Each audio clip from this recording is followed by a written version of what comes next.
names have been changed to protect the innocent. Dragnet.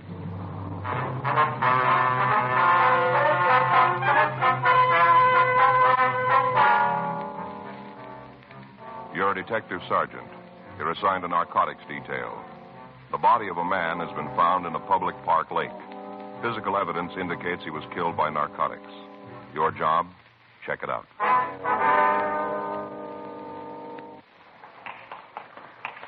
It was Monday, July 9th. It was warm in Los Angeles. We were working the day watch out of narcotics detail. My partner's Frank Smith. The boss is Captain Shy. My name's Friday. We were on our way out from the office, and it was 10:23 a.m. when we got to room 42. Homicide. Yeah, that's right. Mm-hmm. You got a name on him? Yeah. Hi, Joe. Frank. Oh, yeah. Sit down. Be right with you. Yeah? What's the spelling on that? Mm-hmm. Yeah, I'll check it out. Right. I'll call you back. Mm-hmm. Bye. Jack, how's it going? Pretty good. With you? Well, it doesn't do much good to kick. Yeah, it never worked for me. What do you got for us? Wait a minute. I'll get the pictures. All right. We got it late Saturday night. Just got the results of the autopsy this morning. Thought maybe you and Frank would be interested. Here, let me clear the table. What is it? Oh, here. The way we got the story goes together like this. A couple of kids on their way home from a late show walked through MacArthur Park. Must have been about 10:30. Yeah. Stopped by the side of the lake for a minute, and they saw something in the water. Went down to check it and found the body of a man. Yeah. Here's a picture where we found him. Mm-hmm. Contacted the park authorities, and they called the police. Felony car answered, and they called us. Uh-huh. You know who he is? No ID on him. Made him through his prints. Yeah. Name's Walter Gilmer. Appears to be his true name. Got several aliases. How about his background? Been picked up for just about everything in the code. Copy of his arrest record. Yes, thanks. Your first arrest when he was 14. Yeah. Been piling him up ever since. He added up, he spent over half his life in prison. Mm-hmm. Way it looks, he died someplace else. How do you figure that, Jack? Oh, here. This is a picture taken of the path leading to the lake. Yeah. See here, the tracks? Mm-hmm. Looks like he was dragged down the gravel path and then dropped into the water. Mm-hmm. Yeah. See there, Joe? Yeah. What killed him? Yeah, had us for a while. No evidence of violence that could have done it. In his record, there are half a dozen people in town who'd like to take care of it. Yeah. Copy of the autopsy report. Mm-hmm. That'll explain why we thought you might want a piece of it. Yeah. Died of narcotics poisoning.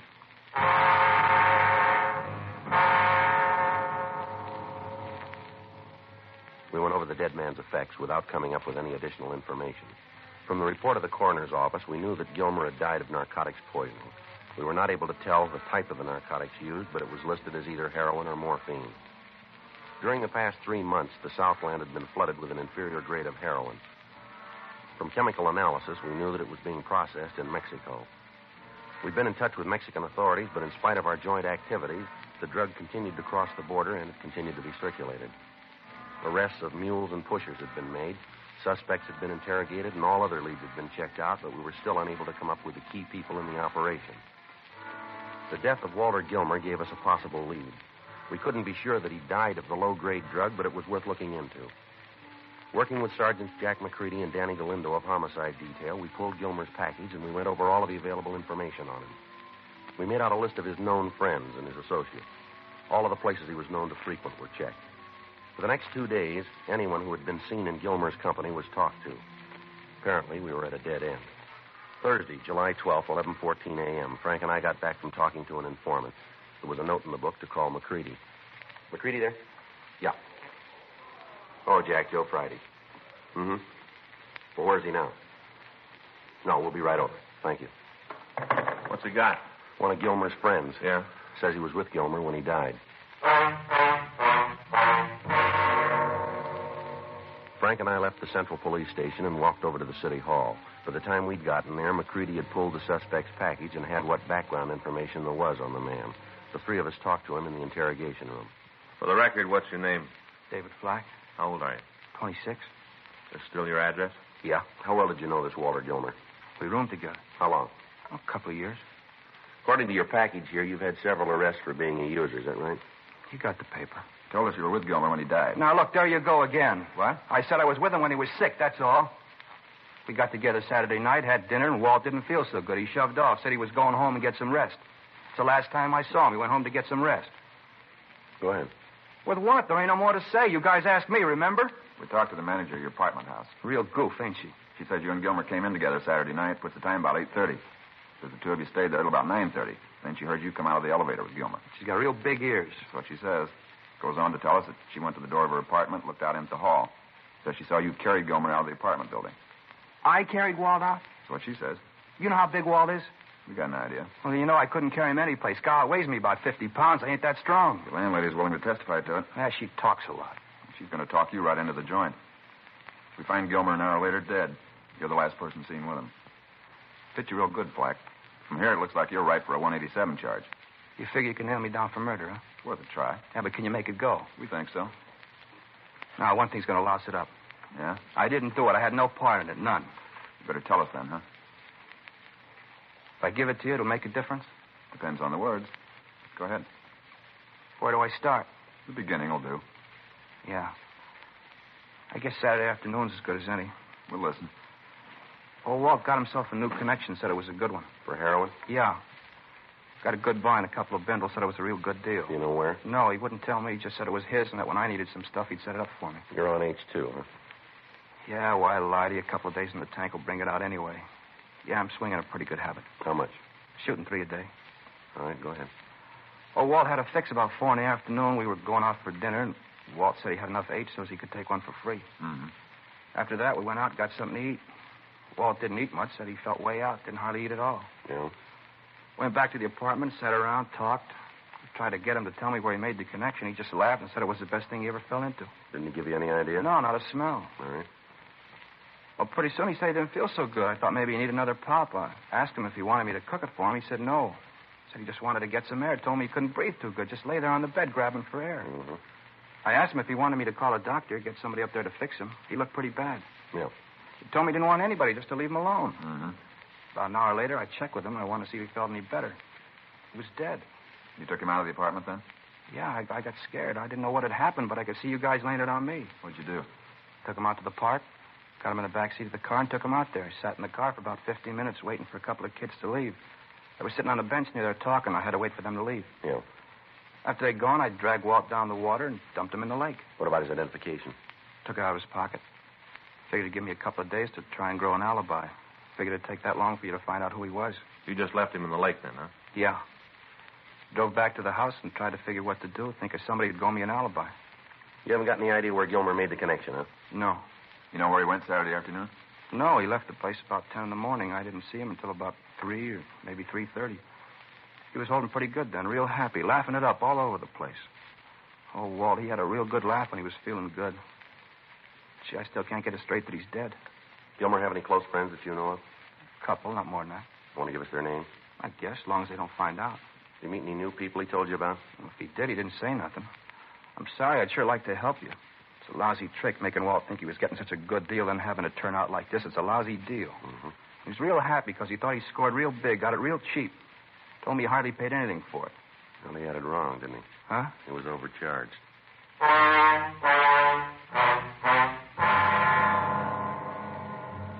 We continued to talk to David Flack. From him, we got additional names of people Walter Gilmer had dealings with. We also got the addresses of bars and restaurants the dead man was known to have frequented. In our interrogation of Flack, he was unable to give us any lead as to where Gilmer might have bought the lethal narcotics. Thursday afternoon at 4:21 p.m., Flack was taken to the main jail to be booked in on suspicion of violation of the State Narcotic Act, a felony. Frank and I went back to the office and talked with Captain Shy. We told him what had happened, and we reviewed the progress we'd made in attempting to apprehend the leaders of the narcotic ring. After talking over all the possibilities, it was decided that the only way we had of getting to the higher-ups in the operation was for one of us to go underground. It was decided that I would act the part of a buyer from Northern California and try to make the contact with the members of the ring. I was given a quantity of marked bills and fictitious identification before I left the office. Frank and I worked out a method for communication, and I went home to change my clothes. I left all of my police identification there, and the next morning I began to be seen in the bars and restaurants where Walter Gilmer was known. For the first week, it went slow. The people involved were cautious of all newcomers. On Saturday, July 21st, I had breakfast, and then I walked over to a small place on East 7th Street. Not open for business yet, Joe. No problem. I had some time to kill. Thought I'd do it here if you got no beef. No, sit down. Just getting the booze up from downstairs. Hey, you want something? A Coke, maybe? Yeah. You got one that's cold? Yeah. I could put a shot in it if you want. No, it's all right. It's too early. Boss don't like it if I pour before 10. Mm-hmm. How's business? Oh, not bad. Guess it's a little slow all over. Yeah. How's it going with you, Joe? Slow. How long you figure to be in town? Only got a couple more days. Mm-hmm. I got to get back up north. Never heard you say what you did. I told you I'm a promoter. You mean like prize fights? No, anything I can make a buck on. What are you working on now? Well, I got a deal. Yeah, I guess you'd rather I didn't get too nosy, huh? Yeah, it might be better that way. Mm-hmm. Word's out you're trying to make a buy. What's that? I say, word's out you're trying to make a buy. That's so? Yeah, that's what the word is. Where's it from? Around. No place you can point to, just around. Anything on what I'm looking for? I understand it's H. Is that what you think? I don't know. I'm just telling you what the word is. Uh-huh. I understand you're a good friend of Walt Gilmer. Yeah, I knew him. We didn't live together. I knew him. Rough thing about Walt. Yeah, yes it is. Did you ever find out what killed him? I don't know. I don't read the papers much. Was it in the papers? Yeah. Rumble is he got some bad stuff. Is that right? Yeah, that's what they're saying. There might be. I told you. I don't know.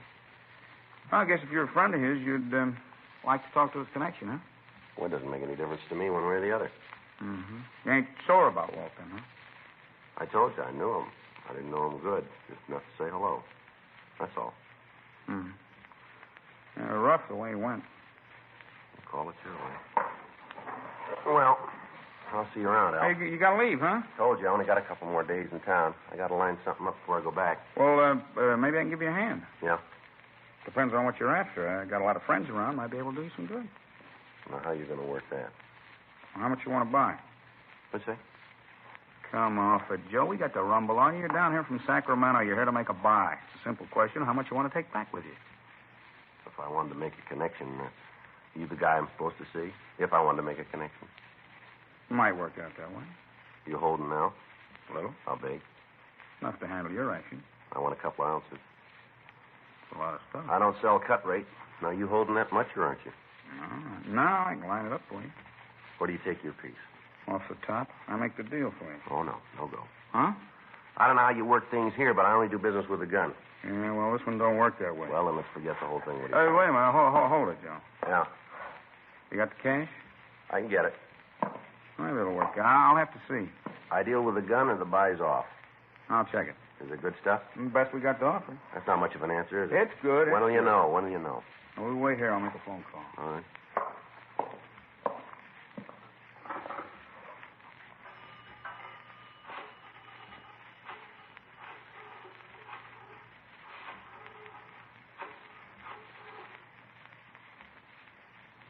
This is Al. Yeah, I know, but this is important. Got a guy here who wants to buy a couple of shirts. All large size. Uh-huh. As far as we know, he is. I talked to you about him. Yeah, that's the one. Yeah. No, he says he won't buy them from anybody else. Yeah, that's what I told him. He says he's got it. Just a minute, I'll check. You be here about 7 tonight? Huh? You be here tonight about 7? Well, we can make the deal, sure. Yeah, he can make it. All right. Yeah, I know. I told you we checked. He's all right. Uh-huh. Yeah, right. Goodbye. Deal's made. All right? Be here at 7. Make it sharp, huh? Okay. You meet the boss.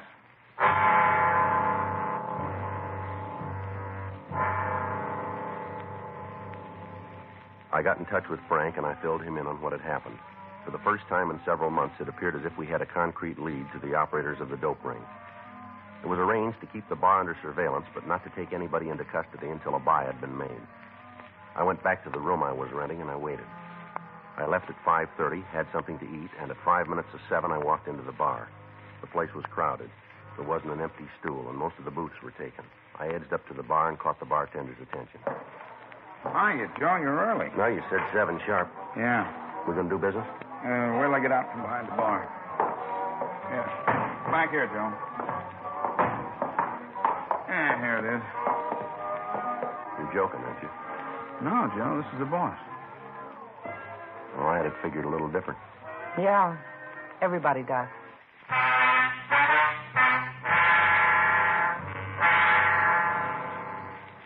The woman sitting in the booth was in her late 30s or early 40s. It was hard to tell. She had dark hair and blue eyes.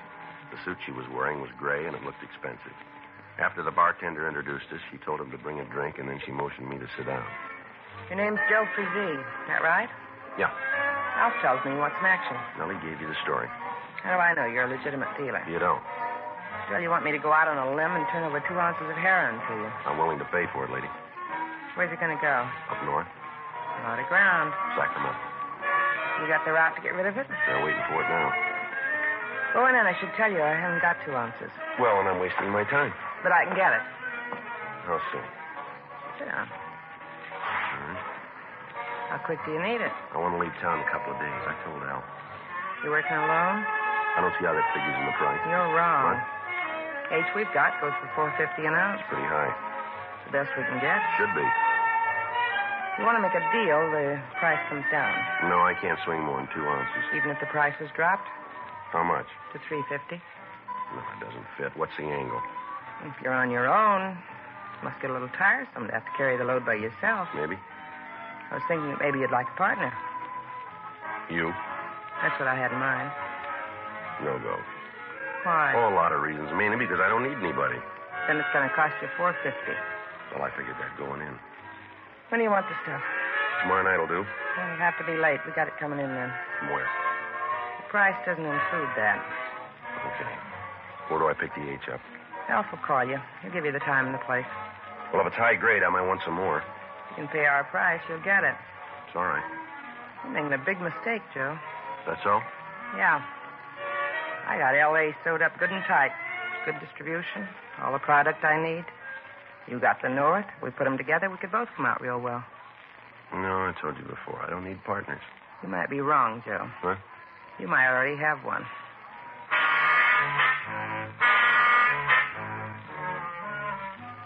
I stopped by the bar and gave the bartender my phone number. He said he'd call me as soon as he had any information. I left the place and walked over to 5th Street. At a corner restaurant, I put in a call to Frank, and I filled him in on what had happened. It was set up that he and Sergeant Roxy Lucarelli would keep me under surveillance all the following day. In the meantime, the woman, Dolores Page, would be watched also. I went back to the hotel where I was staying and went to bed. At 3:30 a.m., the phone rang, and the bartender, Alf, told me to get dressed and meet him in front of the hotel right away. He said we were leaving town immediately to make the narcotics buy. I tried to call Frank and fill him in on what had happened, but I couldn't reach him. I got in touch with the office and left word regarding the meet, and then went downstairs to wait for Alf. At 3:45 a.m., Alf drove up to the entrance. I tried to stall as long as possible to give the men from the office time to get there, but finally we left the hotel before they arrived. In the car with Alf and myself were a man who introduced himself as Earl and the woman, Dolores Page. We drove down to the beach and turned south on Highway 101. We continued down to San Diego. At 6:30 a.m., we checked into a small hotel, and Alf, along with Earl, left to make the meet and the buy. I tried to find out where they were going, but they refused to give me any information. Dolores Page and I waited for him to come back. I was unable to contact the San Diego authorities, telling them what to watch out for. Apparently, I'd lost contact with Frank and Lucarelli. The only hope now was that someplace along the line, the Page woman and her associates would make some kind of a mistake. We waited at the hotel until 12:15 when Alf and Earl returned. Where's Earl? Downstairs in the car. How come you're so late? We got hung up on the other side of National City. Customs inspection.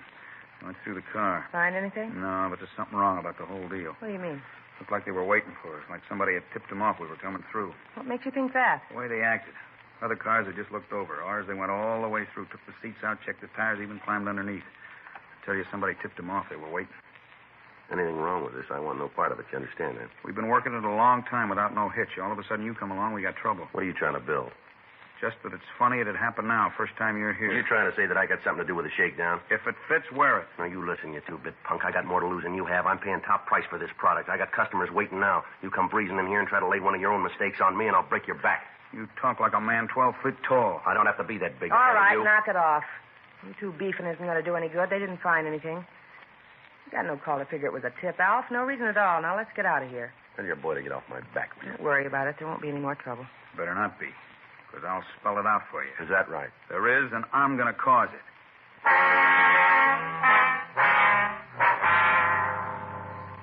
The three of us went downstairs and got into the car. We started the drive back to Los Angeles. From what I could find out, the narcotics buy had been made in Mexico, but the heroin was not in the car we were driving. We continued up the coast. Just south of Oceanside, California, we began to follow a large bus. As we drove, I noticed that Alf was being careful to keep the vehicle in sight. At San Clemente, the bus pulled into a small roadside restaurant for a rest stop. We parked immediately in back of it. Alf got out of the car and approached the bus. He walked up to the rear of the vehicle, reached under the rear bumper, and removed a small package wrapped in waterproof material.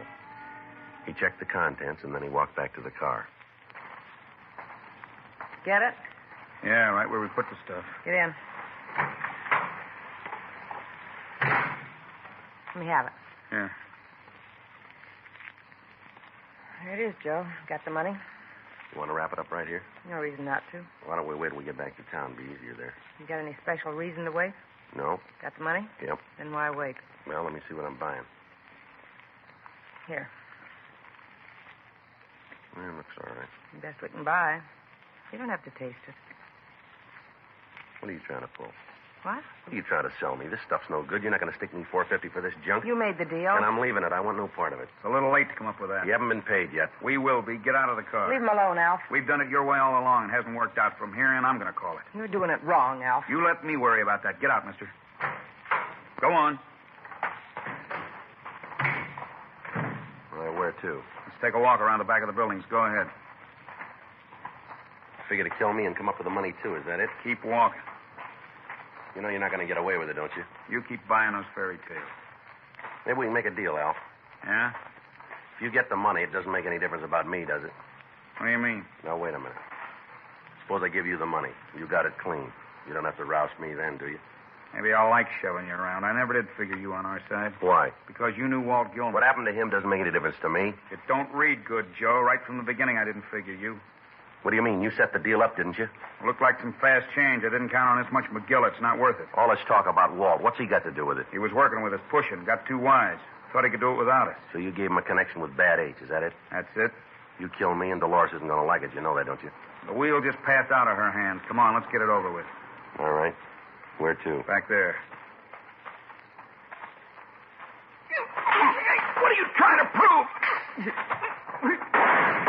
All right, come on, Al. Drop the gun. Drop it. Joe, you all right? Yeah. We've been right behind you since you left Dago. Yeah? How'd you work that? Well, I got the message you left at the office. We had a tail on the Page woman. Picked you up down south. How about her and that other fellow back there? Roxy's got him. Let me have your handcuffs, will you? Yeah, here. The bartender? Yeah. He copped out to giving Walt Gilmer the bad junk. Huh. That takes care of it then, huh? Yeah, come on, let's get him to the car. All right. Come on, get up. Well, I'm glad this one's over. Yeah. Well, you don't look any the worse for wear. All right. Sure. You didn't really have anything to worry about. Is that right? Well, sure. You don't mind me telling you that, do you? It's a good thing you weren't 2 minutes later. Huh? I might not have heard you.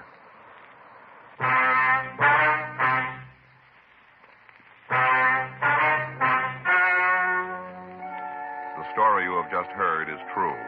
The names were changed to protect the innocent.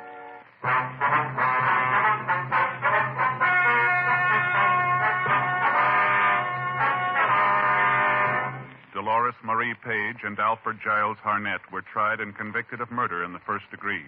David Alcott Flack was tried and convicted of using narcotics, and Earl Tyler Rockland was tried and convicted of possession of narcotics. They all received sentence as prescribed by law.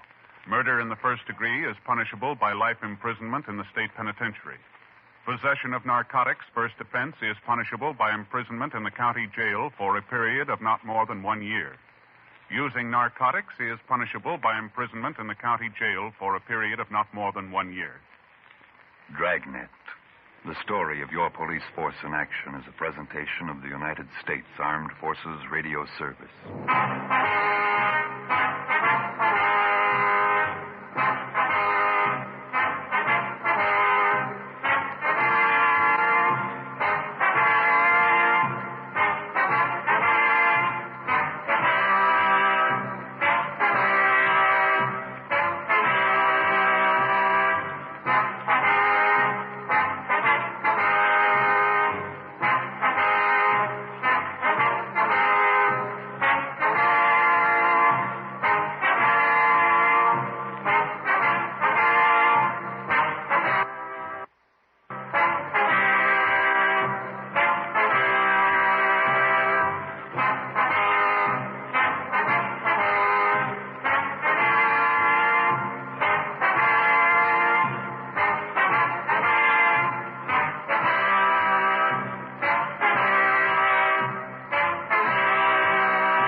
You've been listening to the OTR Gold Network.